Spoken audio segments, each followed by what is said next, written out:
Good afternoon to you. It is Friday, September 1st at 5:40 p.m., an unusual time to get together, but let's get together. Let's talk a little bit about Fresno State. This should be relatively quick, this QuickCast, as I don't have a ton to say, but I just watched the Fresno State weekly press conference with Jeff Tedford as well as one of their coordinators. I have a couple takeaways, and I just wanted to talk about those. Also talk a little bit about the conference expansion silliness that's happening with the ACC and how unusual that footprint's going to look like, or how unusual that footprint is going to look. Before I break into things, let me thank our sponsors. First off, when you're on campus this weekend, you know there's one place to eat. There's one place. It's maybe not the first place that some think of, but the first place I think of every time is AJ's on Vine. Before you go there, if you'd like, you can go to eatajs.com, order your favorite items, get something delicious when you're there, talk to the nice staff, enjoy the many televisions. So maybe after the Purdue game is the perfect time this weekend since there's the noon kickoff. So eatajs.com. And of course, if you need a new t-shirt, new sweatshirt, it can be Purdue. It can be, if you're one of these people that likes to wear other teams, ridiculous. Head over to Home Field Apparel, order yourself something pretty, something soft, something comfortable, something cozy. Enter Boiled 23 at checkout. You'll get 15% off Home Field Apparel. They're really good at what they do. All right, so first, let me get the smaller story first, I guess. Let's talk about the ACC expansion. Smaller story. ACC expansion is absurd. If you don't understand what's going on right now, the ACC is really trying to save itself preemptively.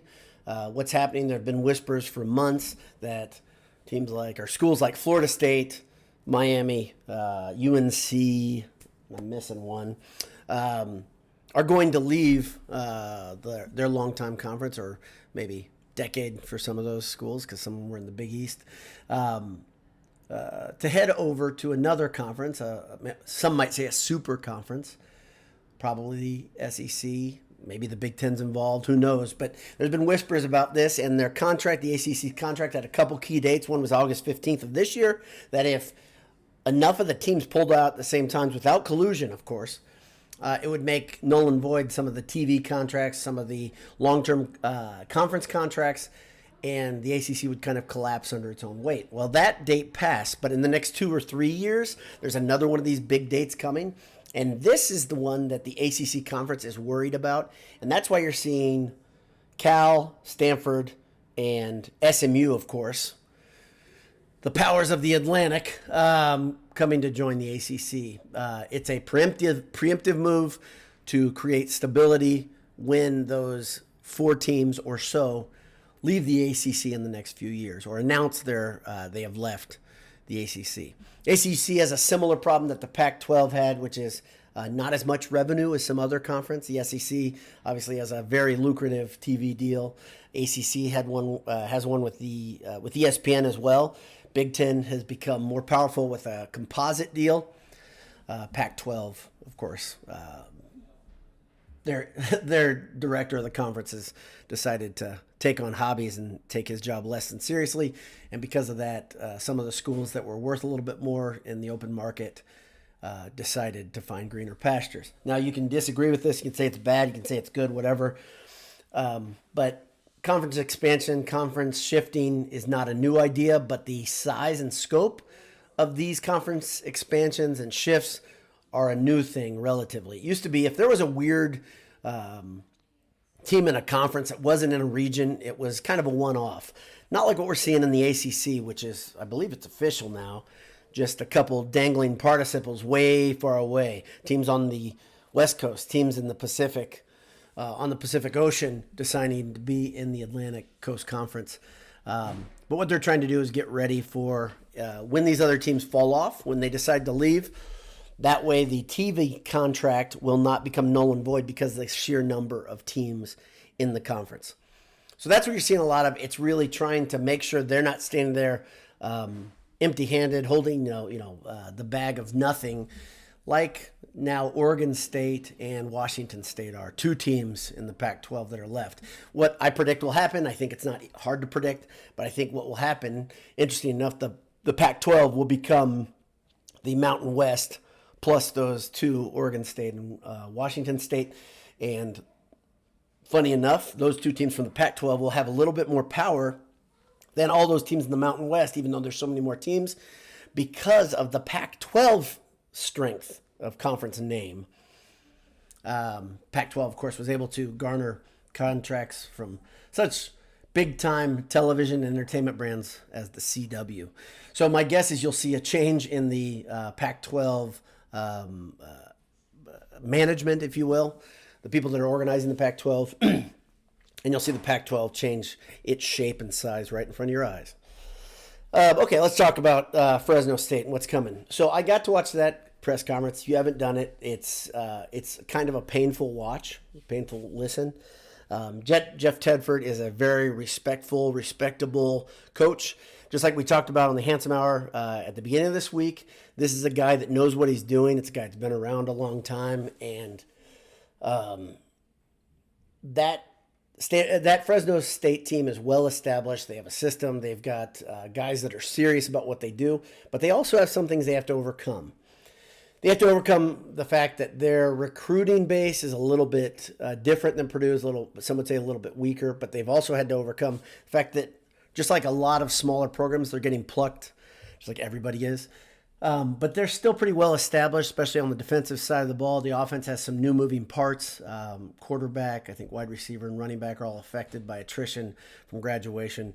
But one thing that I took away from that presser was how much Hudson Card is respected by not only Tedford, but his coaches. This is a coaching staff. Number one, they watch a lot of film. They said they watched every single snap that Hudson Card has taken at Texas, which is cool. And they analyzed what he can do and what he can't do. And what they pretty much came away with, what he can't do is nothing, if you're believing what they said. This didn't sound like Lou Holtz coach speak, where you throw saccharin at the opponent. This sounded like some coaches that really respected Hudson Card. So I expect Fresno State will be ready. Their defense is strong. And I think they'll throw some things at Purdue that maybe Purdue hasn't seen. Well, obviously, Purdue's new look team. So if you say you've got on one side Tedford and company and Fresno State, an established old school looking and sounding coach, older guy. His coaches, his assistants are older generally. And then on the other side, you've got the youth movement in West Lafayette. And this is something that it's, as much as I love Coach Walters, I love the fact that these guys are fresh-faced and they really are embracing kind of the new landscape of college football. There's something to be said just about the experience of a staff, right? And I'm not saying that Tedford has an absolute advantage that can't be overcome. I am saying there is a major advantage, just the fact you have a way of doing things. You know how to address problems because you've dealt with it. You know the simple things like logistics, making sure things are in the right place, making sure you're ready to cross into a new time zone. If you didn't know it, Fresno State came to town early to get ready for being on the East Coast, in the East Coast time zone, playing an early game. Something that logistical problem is something that maybe another coach wouldn't have thought of, or they wouldn't have put that together, but just little details matter. A game that you may have just watched last night, if you're like me, which you probably are, you love college football, you watched Nebraska and Minnesota play.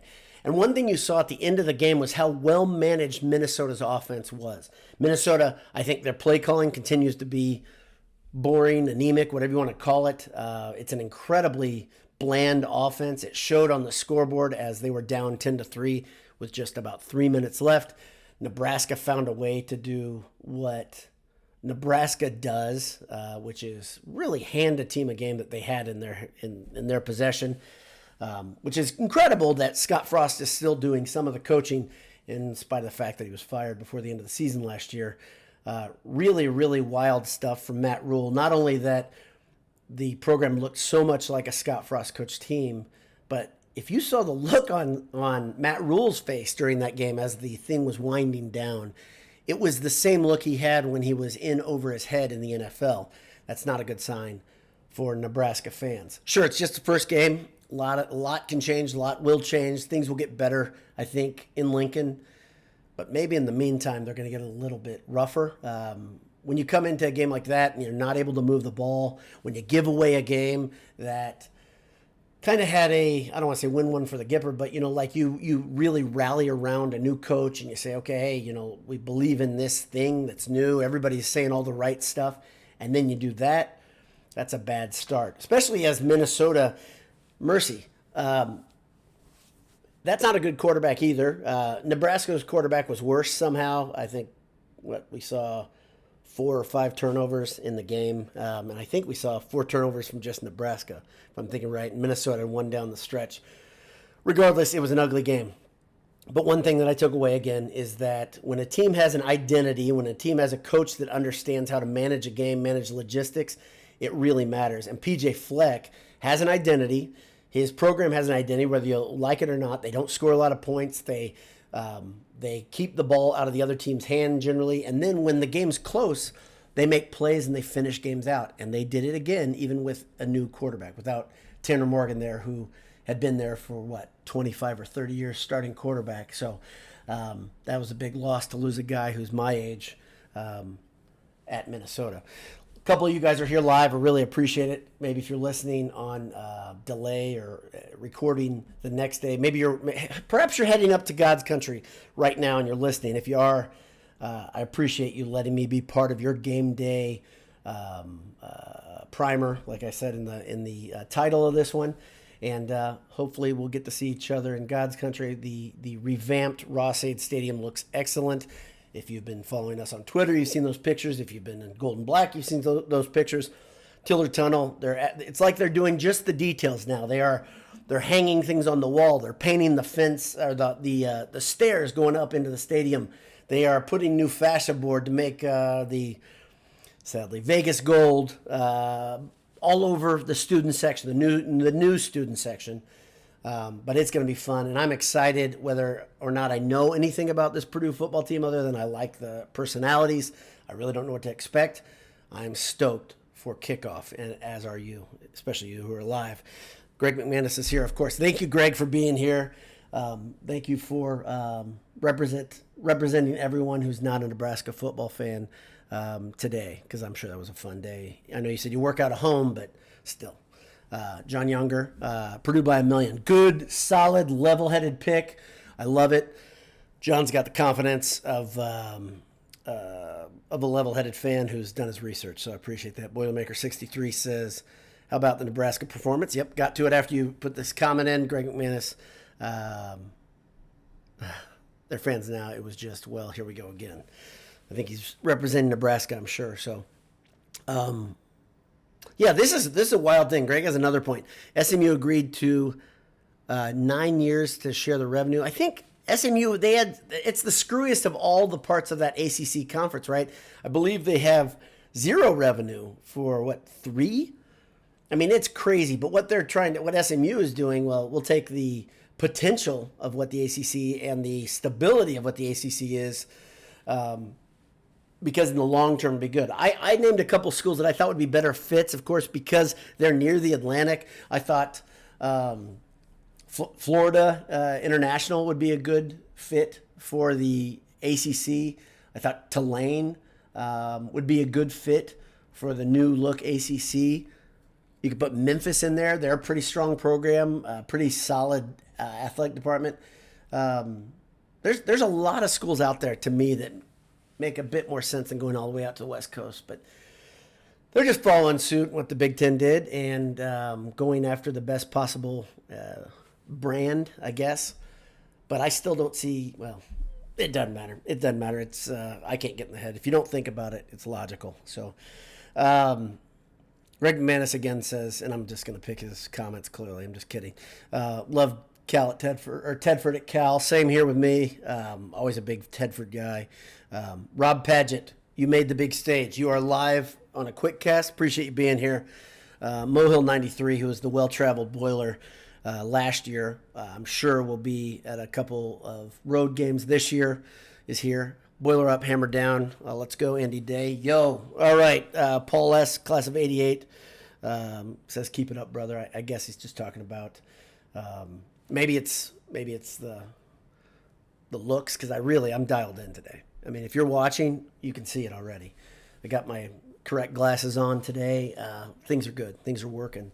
And I got some insider-only swag, which Jay put together this year. Some BS quarter zip, which is kind of cool, which is not for sale. Can't find it anywhere. Ted Berkey says ACC wanted to add Power 5 teams for the money over the G5 with good fit. Yeah, and I think that's true. I'm sure that's true. They wanted to find the Power 5 schools, but where they had, if it was just about getting Power 5 schools, why SMU, right? If you're going to really do that, why not go after all the Pac-12 teams that are just hanging out there in the wind? And they didn't do that. So, Paul S., Class 88 again says, assuming Hudson stays healthy, 8-win season.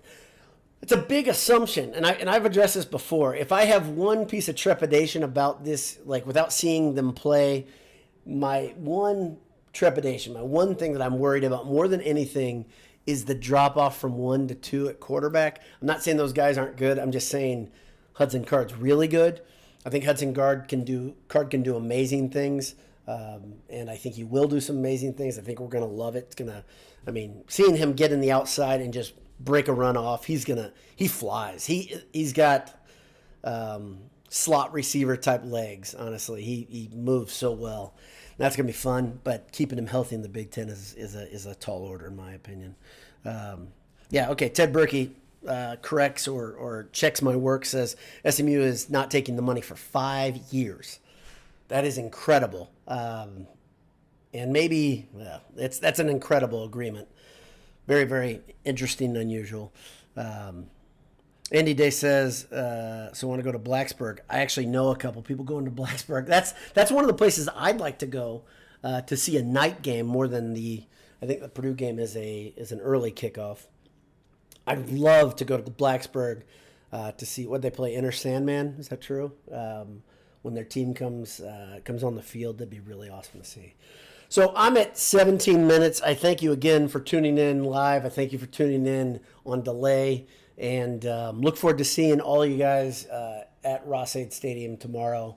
Purdue kicks off at noon versus Fresno State, a game with a lot of question marks on the Purdue side, a couple smaller question marks on the Fresno State side. But just like every game, the jump between game 1 and 2 should be significant. I feel pretty good about this game. I think I said that on the Handsome Hour. LBD as well feels pretty good about it. But at the same time, how can you know other than gut feeling? So all you guys are going with gut feeling, saying 8 wins and saying Hudson Card's gonna win the Heisman. It's a gut feeling, and go with it if you'd like. And I'm not going to ever tell someone not to be optimistic. But the other side of that is there's plenty of reason to say, all right, maybe I should be a little bit level-headed. And I'm wrestling with that internally. Chris Harder checks in late, but better late than never. And I agree. This is the perfect time to hang out with friends. The work day is over, hopefully for you guys, and we can talk a little Purdue football. So hope you enjoyed it. Appreciate you being here. Hammer down. God bless you. Talk to you soon, and hopefully see you tomorrow.